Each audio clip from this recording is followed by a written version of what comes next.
நீ வாச்சாத்தியில இதே ஐயா செங்கோட்டையன் அமைச்சரா இருக்கும்போது எத்தனை குடும்பங்களை பழங்குடி மக்களை வன்புணர்வு செய்து கொலை செய்து தூக்கி போட்டீங்க. உங்களை பார்க்க வந்து செத்த அரசு வேலைன்னா நீங்க முதலமைச்சராகலைன்னா யார் கொடுப்பா அரசு வேலை? நீ பெரியவன் நானே பெரியவன் நம்ம கைவிடு. மேகதாட்டுல இப்ப நீங்க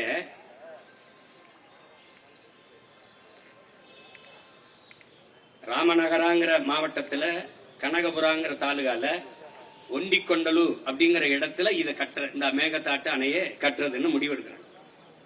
இப்ப இது கர்நாடக நம்ம கர்நாடக தமிழ்நாட்டுக்குள்ள எல்லையில நமக்கு ரொம்ப கிட்ட இருக்குல்ல, இந்த பில்லிக்கொண்டு அந்த இருக்குல்ல, அந்த பில்லிக்கொண்டு அந்த அந்த அணையில இருந்துதான் நமக்கு தண்ணி இவங்க திறந்து விடுறாங்க.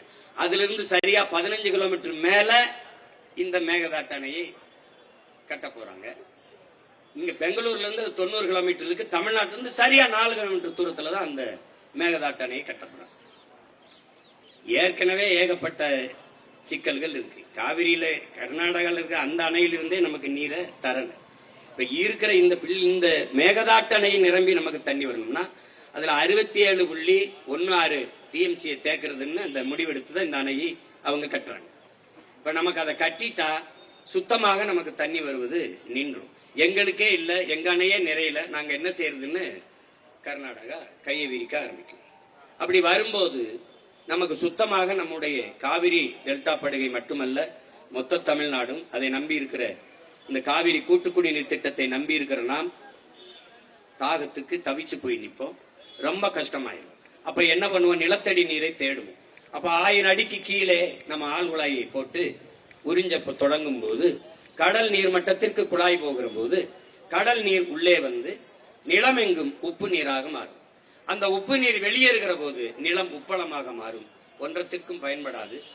பொன்னு விளைந்த நஞ்ச நிலமெல்லாம் உப்பளங்களாக மாறி நம் நாடு நம் நிலம் நாசமாகி நாம் வாழ்வாதாரத்தையும் வாழ்விடத்தையும் இழக்க நேரிடுங்கிற பெரும் அச்சம் இருப்பதால் தான் நாம் இதை துடிக்கும்.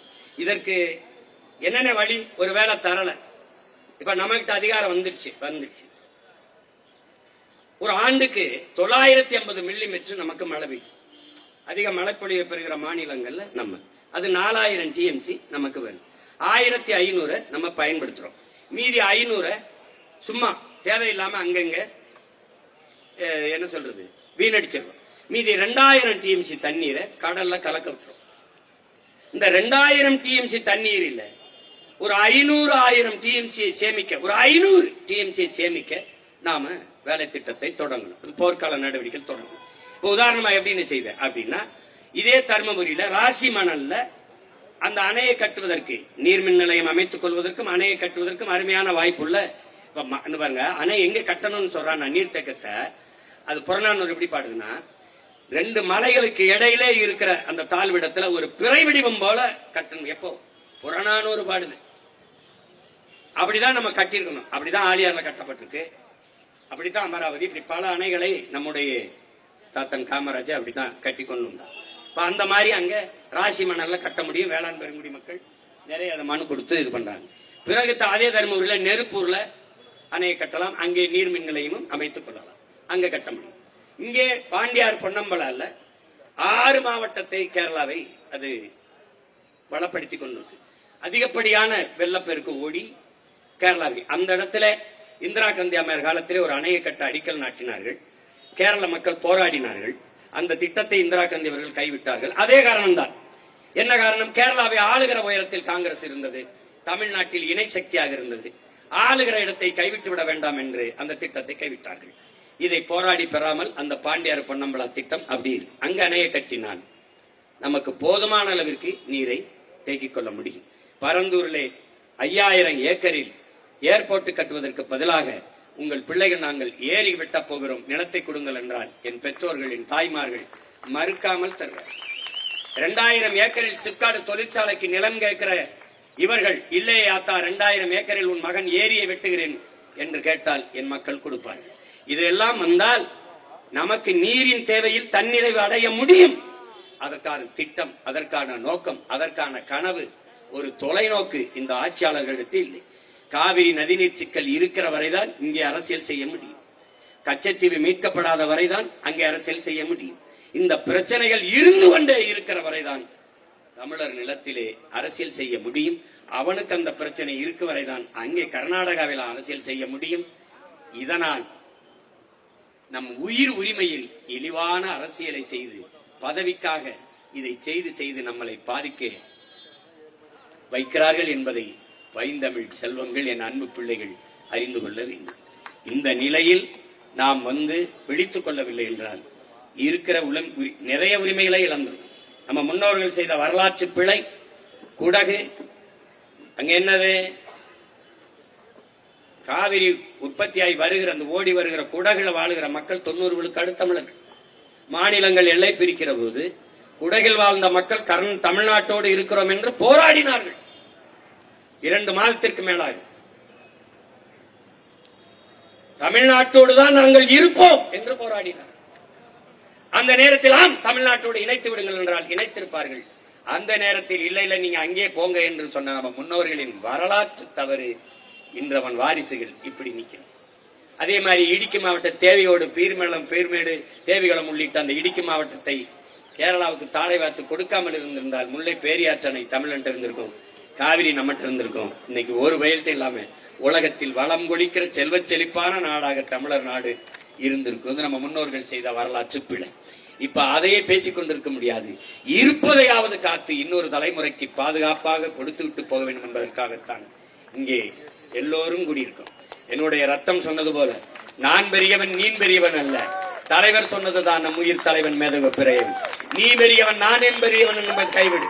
நம் எல்லோரினும் பெரிது நம் நாடும் நம் மக்களும் நம் இனமும் அதன் எதிர்கால பாதுகாப்பான நல்வாழ்வு. அதான் முக்கியம். இங்க யாரு முன்னால் நிக்கிறதுங்கிறது இல்ல.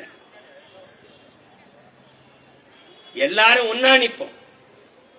எல்லாரும் ஒன்னா நிப்போம். நம் மக்களுக்காக நம் மக்களுக்கு முன்னால் நிற்போம். அதுதான் முக்கியம். இங்க நமக்கு நம்முடைய வெற்றி கட்சியின் வெற்றிகளாக இருக்கக்கூடாது, தமிழ் பேரினத்தின் வெற்றியாக இருக்கு. இங்க பேசிய நம்ம அண்ணெல்லாம் சொன்னாங்க. இப்போ நீங்க ஒவ்வொரு உரிமையாக இன்னைக்கு மேகமலை, இன்னைக்கு தாமிரபரணி ஆறுல போய் நம்மள 19 பேர் அடிச்சுக்கொண்டா கூட கேட்டேன். மாஞ்சோலைக்கு அவங்களுக்கு அரசு வேலை கொடுத்தலான்னு 840 பேரை 850 பேரை இன்னொரு நாட்டு ராணுவம் சுட்டுக் கொண்டிருக்க. அவனுக்கு அரசு வேலை கொடுத்திருக்கா? சொல்லு, கொடுத்திருக்கா? அம்மையார் ஜெயலலிதா போய் மகாமங்கலத்தில் விழிக்கும் போது 48 பேர் செத்தா. அவனுக்கு அரசு வேலை கொடுத்தீங்களா?